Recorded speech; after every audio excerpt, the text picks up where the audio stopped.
राधे राधे सभी को। कैसे हैं आप सभी लोग।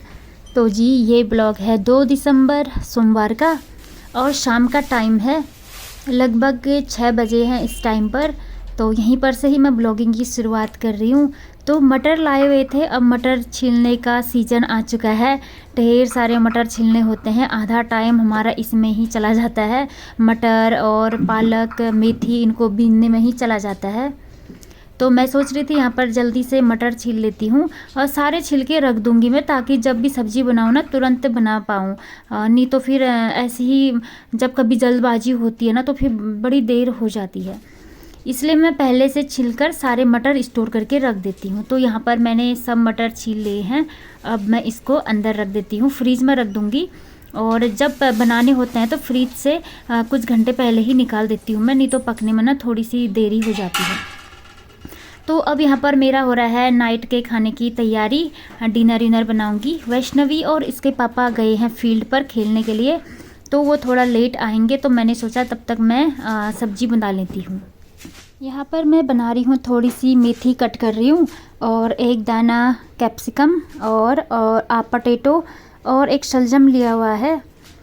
तो फिर मिक्स बना रही हूँ। थोड़े से बचे हुए थे मेथी के पत्ते, मैंने सोचा इसमें ही मिक्स कर देती हूँ, और आधे मैंने पहले ही बना लिए थे। तो मटर जो मैंने छिले हुए है ना, मटर की आज नहीं बना रही हूँ, मटर की सब्ज़ी मैं मॉर्निंग में बनाऊँगी ब्रेकफास्ट के लिए, आलू मटर गोभी की बनाऊँगी। तो यहाँ पर मैंने कट कर लिया है बारीक बारीक मेथी के पत्ते, और अब जल्दी से आलू और शिमला मिर्च और शलजम भी मैं कट कर लूँगी।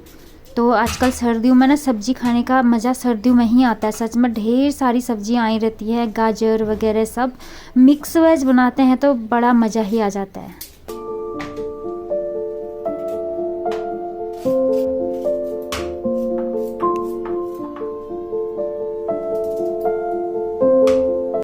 और यहाँ पर ना एक कमेंट का रिप्लाई कर रही हूँ मैं। मेरी यूट्यूब फैमिली की एक मेंबर हैं हिमांशी वाडवा, तो उन्होंने पूछा था कि आपके फैमिली मेंबर कौन कौन है, मतलब कि ससुराल और मायके में कितने फैमिली मेंबर हैं। तो फिर रिप्लाई करूँगी मैं, इसका थोड़ा सा लंबा है इसलिए मैंने बोला था कि व्लॉग में ही रिप्लाई कर दूँगी। मायके से छोटी सी फैमिली है, मम्मी है, भाई भाभी और दीदी की शादी हो गई, और पापा जी तो नहीं है मेरे, और बस इतनी सी फैमिली है। और भतीजी और भतीजा हैं, बस मायके से इतनी सी ही छोटी सी फैमिली है, और मतलब भाई के 2 बच्चे हैं। और ससुराल से बड़ी फैमिली है, सास नहीं है मेरे, ससुर जी हैं और 2 जेठ जी हैं और एक देवर, तो हम बीच वाले हैं। तो सब लोग अब कुछ लोग घर पर रहते हैं, कुछ लोग बाहर, तो अपने अपने बिजनेस अपना अपना काम संभालना है सभी को। तो कुछ घर पर गांव में ही रहते हैं, कुछ घर से बाहर रहते हैं, जैसे हम लोग बाहर रहते हैं। तो मतलब ऐसा होता है कि जिसको जो जॉब मिली उसी की अकॉर्डिंग रहना पड़ता है, अपने बाल बच्चों को पालना है पोसना है, तो उसी के अकॉर्डिंग। तो जब छुट्टियां होती हैं तो हम भी कभी कभी घर चले जाते हैं। अब ये है कि फैमिली तो अभी जॉइंट ही है हमारी ससुराल की, और जैसे 4 भाई हो गए और 2 ननद है मेरी, उनकी भी शादी हो गई, अपने लाइफ में सेटल्ड हैं वो भी, बस सासू माँ नहीं है। और जॉइंट फैमिली है, बस सेपरेट नहीं हुए हैं, जो ज़मीन का हिस्सेदारी होता है ना, ऐसा कुछ भी नहीं हुआ है, अभी जॉइंट में ही रहते हैं। बस ये है कि जिसको जो भी जॉब मिली है उसी के अकॉर्डिंग सब लोग अपने अपने जगह पर रहते हैं, अलग अलग सिटीज़ में रहते हैं। और जब कुछ फंक्शन वगैरह होता है, पूजा पाठ होती है, तो सब लोग घर पर आते हैं, मिलजुल कर सब कुछ करते हैं, सबका खर्चा बराबर लगता है। तो मतलब अभी हमारी फैमिली सेपरेट वगैरह नहीं है, जॉइंट ही है, बस अलग अलग रहते हैं। तो जी ये थी मेरी फैमिली। तो मायके से छोटी सी फैमिली है और ससुराल की फैमिली बड़ी सी है। और तो फिर आपको मेरा रिप्लाई मिल गया होगा, और अब यहीं से आगे को मैं कंटिन्यू रखती हूँ अपना ब्लॉग। तो यहाँ पर मैंने सब्जी वगैरह सब चढ़ा दी है, और बस अब रोटियाँ बनानी ही रह गई हैं। तो फिर ऐसा मतलब यहाँ तो हम अकेले ही हैं, इसके पापा होगी, मेरी एक बेटी है, तो काम थोड़ा सा कम होता है। लेकिन जब हम लोग घर जाते हैं ना, सच में इतना ज़्यादा काम हो जाता है, क्योंकि जॉइंट फैमिली है और खाना बनाने में ना बड़ा दिक्कत आता है सच में। और घर भी अब क्योंकि ये तो सिटी में रहते हैं हम, छोटा छोटा ही फ्लैट वगैरह छोटे से होते हैं, गवर्नमेंट क्वार्टर है, छोटे से होते हैं, लेकिन घर में तो बहुत बड़ा आंगन घर वगैरह सब बड़ा होता है, तो सफाई करने में इतनी हालत ख़राब हो जाती है ना सच में। आजकल तो मैं अपनी बेटी के पढ़ाई की वजह से कोचिंग वोचिंग जाती है, इस वजह से बहुत कम जाती हूँ, क्योंकि बच्चों का एजुकेशन देखना पड़ता है ना, उनका कैरियर का सवाल है, ध्यान उन पर देने की ज़्यादा ज़रूरत होती है। घर तो फिर कभी जाते ही रहेंगे, आना जाना तो होता ही रहता है, लेकिन बच्चों के कैरियर की ओर ज़्यादा ध्यान देने की हमें बहुत ज़्यादा ज़रूरत होता है। तो बच्चों के लिए सब कुछ खोना पड़ता है हमको, क्योंकि अब ऐसा होता है कि अब हर बार घर ही जाते रहेंगे तो ना बहुत ज़्यादा डिस्टर्ब हो जाता है बच्चों की पढ़ाई लिखाई का। तो हम ऐसा नहीं करते हैं, कुछ लोग तो छुट्टी लेकर भी जाते रहते हैं, तो हम ऐसा नहीं करते हैं। मैं जब भी जाती हूँ तो समर वैकेशन में ही जाती हूँ, नहीं तो नहीं, या कुछ काम पूजा पाठ होती तो तभी। तो ज़्यादा फंक्शन वगैरह में भी नहीं जाते हैं हम लोग, उतना मन भी नहीं करता है, और हमारा मेन फोकस बच्चे के एजुकेशन, उसके कैरियर की ओर ही रहता है। बस वो कुछ बड़ा पढ़ लिख जाए, कुछ बड़ा बन जाए, जो भी उसको बनना है, बस उसी पर ही हमारा ज़्यादा ध्यान रहता है। तो फिर यहाँ पर मेरी रोटी सब्जी सब बन गया है, और थोड़ा सा काउंटर पार्ट में साफ़ कर लूँगी। रोटी बनाने के बाद थोड़ा सा ख़राब सा हो जाता है ना, तो ये देखिए मेरा रोटियाँ और ताज़ी हरी हरी सब्जी, पूरा मिक्स वेज है वैसे मतलब। तो फ्रेंड्स, अब यहाँ से दूसरे दिन का व्लॉग है। तो सबसे पहले सबको राधे राधे, गुड मॉर्निंग। और यहाँ पर हो रही है मेरे ब्रेकफास्ट की तैयारी। प्याज और टमाटर मैंने कट कर लिए हैं, और जो कल मैंने मटर छिले हुए थे ना, तो आज मैं मटर गोभी की सब्ज़ी बना रही हूँ, और मिक्स ही बनाऊंगी ये भी। तो सब कुछ रेडी कर दिया है मैंने, प्याज व्याज सब, और गोभी को गर्म पानी में धो लिया है। गर्म पानी में लगभग 2-3 मिनट तक मैं इसको रखे छोड़ देती हूँ, ताकि गोभी ना अच्छे से धुल जाता है। तो यहाँ पर तेल गरम हो गया है, छोंक लगा दिया है मैंने जीरा और जीरे का, और यहाँ पर लहसुन प्याज मटर डाल दिए है मैंने, अच्छे से फ्राई कर लूँगी। तो मटर मैं पहले ही डाल देती हूँ, ताकि समय से पक जाए, नहीं तो पकने में ना थोड़ा सा देरी लग जाता है। इसके बाद डाल दिए है मैंने इसमें आलू और गोभी। मैंने बारीक कट करके आलू भी कट किए हुए थे, और गोभी भी मैंने इसमें डाल दिया है।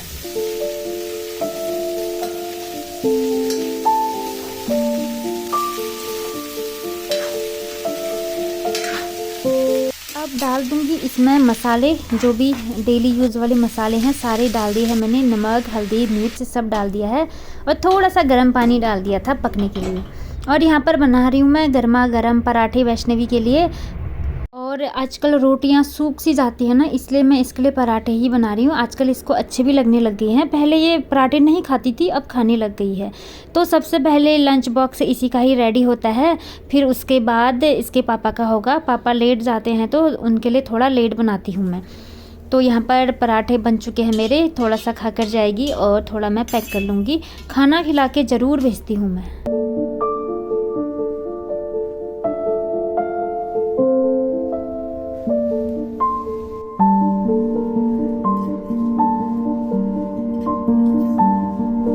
और यहाँ पर गोभी में डाल दिए हैं मैंने ढेर सारे धनिया पत्ती। तो देखिए कितनी अच्छी बनी है सब्ज़ी। और अब मैं जल्दी से लंच बॉक्स रेडी कर दूँगी। सब्ज़ी पैक कर लिया है, और ताज़ा ताज़ा दही।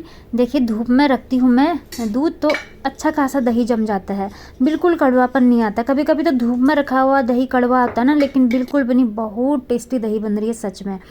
तो फिर ये वाला काम मेरा हो गया है। एक लंच बॉक्स तो रेडी हो गया है, और दूसरा मैं थोड़ी देर बाद बनाऊंगी। और फ्रूट ब्रेक के लिए रख दूंगी मैं एक अमरूद का दाना, इसको थोड़ा सा कट कर लूँगी मैं।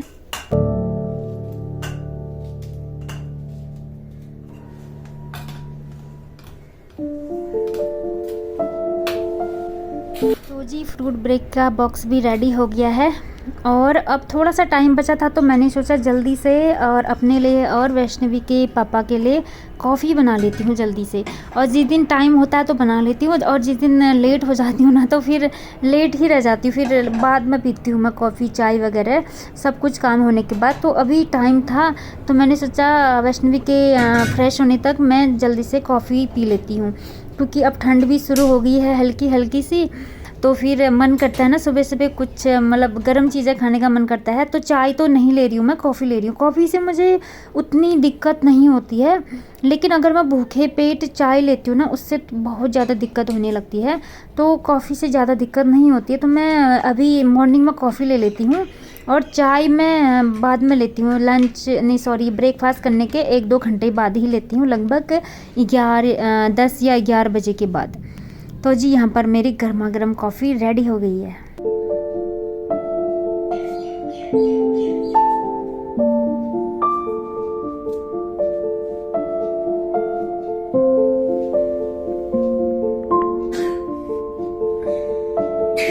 इसके बाद वैष्णवी चले गई है अपने बस स्टॉप पर। यहाँ पर हो गया है मेरा मॉर्निंग का वर्कआउट। बाहर तो नहीं जा रही हूँ, अंदर ही थोड़ी सी कसरत वगैरह कर ले रही हूँ, थोड़ा सा ब्लड का सर्कुलेशन भी हो जाता है। सर्दियों में थोड़ा सा हम हैवी खाना ज़्यादा खाते हैं, कभी मूंगफली वगैरह ऑयली चीज़ें, मतलब खाना पीना थोड़ा ज़्यादा हो ही जाता है। तो थोड़ा सा वर्कआउट तो करना ही पड़ेगा अपने हेल्थ के लिए। तो अब से मैंने स्टार्ट कर लिया है, तो कंटिन्यू हो ही रहा है बिल्कुल, अभी मैं बिल्कुल नहीं छोड़ रही हूँ। अब थोड़े दिनों बाद मैं वॉकिंग के लिए भी जाना स्टार्ट कर दूँगी, तो उससे थोड़ा हेल्थ में और ज़्यादा इम्प्रूवमेंट आएगा। तो फिर यहाँ मैंने थोड़ा सा एक्सरसाइज करने के बाद थोड़ा सा मैं ये कपालभाति कर रही हूँ, और अनुलोम विलोम तो क्या ही करूँ, क्योंकि एयर क्वालिटी तो बहुत ही ज़्यादा डाउन हो रखी है इस टाइम पर यहाँ पर। तो इसके बाद थोड़ा सा पेट वाला एक्सरसाइज कर रही हूँ, ताकि पेट का जो बाहर निकला रहता है ना पेट, थोड़ा सा अंदर को चले जाए। तो ऐसे भी कर सकते हैं, कोई इक्विपमेंट आपके पास नहीं है तो उसके बाद अब मैं यहाँ पर विंडो खोल रही हूँ, क्योंकि अब अच्छी हवा आने लग गई है, थोड़ी सी ताज़ी, मतलब थोड़ी सी अंदर की जो बासी हवा है उसको बाहर निकालने के लिए तो विंडोज़ सब कुछ खोलने ही पड़ते हैं। तो मैं विंडो खोल दूँगी और नेट वाला लगा दूँगी, नहीं तो यहाँ से ना कबूतर वगैरह कभी कभी ना अंदर आ जाते हैं। कबूतर काफ़ी उड़ते रहते हैं, यहाँ पर बैठे ही रहते हैं वैसे तो वो अंदर आ जाते हैं, फिर उनको बाहर भगाना थोड़ा मुश्किल सा हो जाता है। और किचन की विंडो से तो इतनी अच्छी धूप आती है ना, तो यहाँ पर मैं ये वाली विंडो मैं ओपन कर देती हूँ थोड़ी देर के लिए। तो किचन की जो हवा है ना, अंदर की बासी हवा है, तो सब बाहर निकल जाती है, और धूप की ये सनरेज है जो काफ़ी ज़्यादा अंदर की ओर आती है। और विंडो खोलने से ना बहुत तेज़ आती है, मतलब सनलाइट काफ़ी तेज़ पड़ती है किचन की ओर, तो काफ़ी अच्छा लगता है। तो फिर अब मैं यहाँ से मेरा हो जाता है क्लीनिंग का रूटीन। सबसे पहले जो भी दरी वगैरह हैं सब मैं उठा दूँगी, बाहर रख दूँगी इनको धूप में, और यहाँ से झाड़ू पोछा वगैरह जो भी करना है मुझे सब स्टार्ट कर लूँगी यहाँ से अब।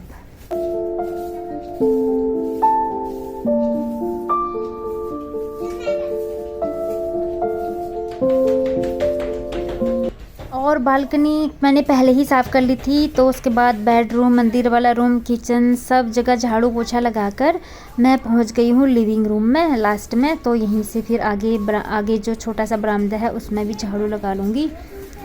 तो जी इसके बाद मैं नहा धोकर आ गई हूँ यहाँ पर, और यहाँ पर अब मुझे थोड़े से प्लांट में ना पानी डालना है। तो प्लांट की तो केयर करनी बहुत ज़रूरी है, और कभी कभी इनको मैं धूप में भी रख देती हूँ, धूप दिखाना भी ज़रूरी है। तो काफ़ी दिन से पानी नहीं डाला था मैंने, वैसे सर्दियों में तो थोड़ा ही डालना चाहिए, लेकिन डालना तो पड़ता ही है थोड़ा थोड़ा। तो इस वाले प्लांट में भी डालते हैं, थोड़ा सा किचन में रखे हुए हैं जो उनमें भी मैंने नहीं डाला है काफ़ी दिन से, तो उनमें भी डाल दूँगी। किचन वाले प्लांट में तो धूप पड़ जाती है किचन से, जो लिविंग रूम में है ना उनको मैं थोड़ी देर के लिए बाहर भी रखूँगी। और ये बालकनी वाले प्लांट हैं, इनमें भी मैंने पानी डाल दिया है।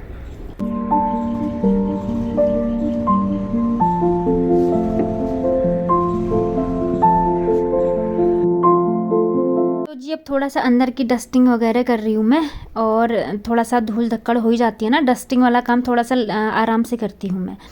तो जहाँ जहाँ डस्टिंग करना है उसको अब मैं कर लूँगी धीरे धीरे से। और इसी के साथ ही मैं इस ब्लॉग का भी यहीं पर एंड करती हूँ, और मेरे काम तो आगे को चलते ही रहेंगे, नॉन स्टॉप चलते ही रहते हैं। तो जी मिलते हैं नेक्स्ट ब्लॉग में। जो भी चैनल में नए विजिट करते हैं प्लीज़ चैनल को सब्सक्राइब जरूर कर दें, लाइक्स भी कर दें और कमेंट्स भी करते हैं। तो मिलते हैं नेक्स्ट ब्लॉग में, तब तक सभी को राधे राधे, बाय।